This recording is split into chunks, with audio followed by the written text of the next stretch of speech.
अगर आपने सतलुज देखी है तो आपको पता होगा कि ये सिर्फ एक फिल्म नहीं है।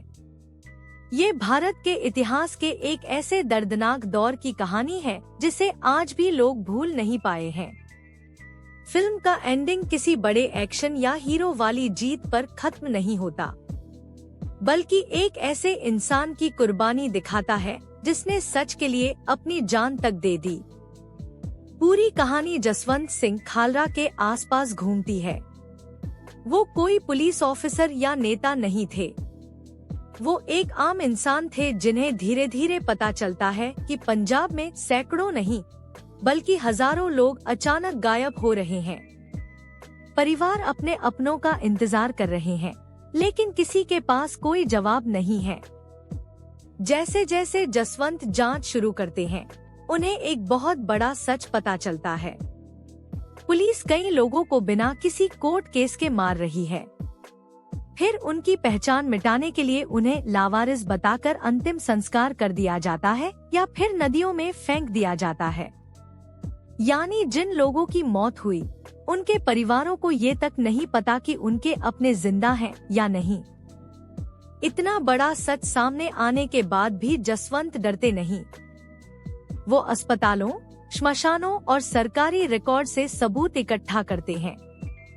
जिन परिवारों ने अपने लोगों को खो दिया, उनसे मिलते हैं और पूरी सच्चाई दुनिया के सामने लाने का फैसला करते हैं।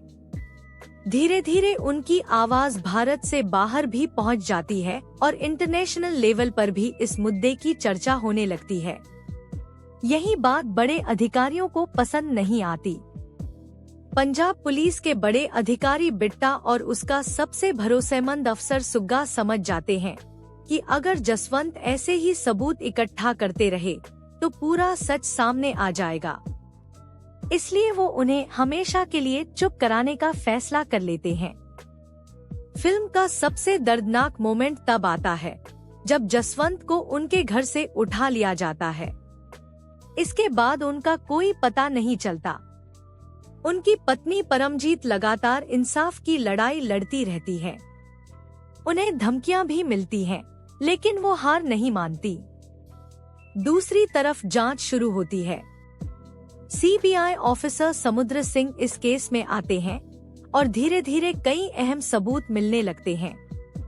लेकिन हर बार कोई न कोई गवाह गायब हो जाता है या फिर मार दिया जाता है। इससे साफ हो जाता है कि पूरा सिस्टम सच्चाई छुपाने में लगा हुआ है। इसी बीच एक बड़ा बदलाव आता है। सुग्गा को एहसास होने लगता है कि अब उसके बचने का कोई रास्ता नहीं है। ऊपर बैठे लोग भी उसका साथ छोड़ देते हैं। आखिरकार वो खुद अपनी जान दे देता है। लेकिन उसके मरने के बाद भी सबसे बड़ा सवाल वही रहता है, आखिर जसवंत के साथ हुआ क्या था? फिल्म का सबसे बड़ा खुलासा आखिर में होता है। कुलजीत, जो पहले पुलिस के डर से सच नहीं बोल पाता, आखिरकार कोर्ट में सब कुछ बता देता है। वो कबूल करता है कि जसवंत को कई दिनों तक बंद करके रखा गया। उन्हें लगातार टॉर्चर किया गया ताकि वो अपने आरोप वापस ले ले। लेकिन उन्होंने हार नहीं मानी। जब जसवंत किसी भी कीमत पर झुकने को तैयार नहीं हुए, तो उन्हें गोली मार दी गई। इसके बाद उनकी बॉडी को सतलुज नदी में फेंक दिया गया ताकि कोई सबूत ही न बचे। यही फिल्म का सबसे दर्दनाक पल है। जसवंत की बॉडी कभी नहीं मिलती। उनके परिवार को उनका अंतिम दर्शन भी नसीब नहीं होता। लेकिन उनकी कुर्बानी बेकार नहीं जाती। उनके इकट्ठा किए हुए सबूतों की वजह से सैकड़ों ऐसे मामलों की जांच शुरू होती है जिनके बारे में कोई बात ही नहीं करता था। कई पुलिसकर्मियों को सजा मिलती है और जिन परिवारों को सालों तक कुछ पता नहीं था, उन्हें कम से कम अपने अपनों की सच्चाई पता चल जाती है। फिल्म यहीं एक बहुत बड़ा सवाल भी छोड़ जाती है। क्या सिर्फ कुछ लोगों को सजा मिलने से सिस्टम बदल जाता है? सतलुज का जवाब है नहीं। फिल्म साफ दिखाती है कि अगर लोग सवाल पूछना बंद कर दें, तो सत्ता का गलत इस्तेमाल फिर से शुरू हो सकता है। इसलिए जसवंत सिंह खालरा की कहानी सिर्फ अतीत की कहानी नहीं है, बल्कि आज भी उतनी ही जरूरी है। कुल मिलाकर सतलुज का एंडिंग जीत और हार के बीच नहीं है। जसवंत अपनी जान तो खो देते हैं, लेकिन सच को नहीं हारने देते।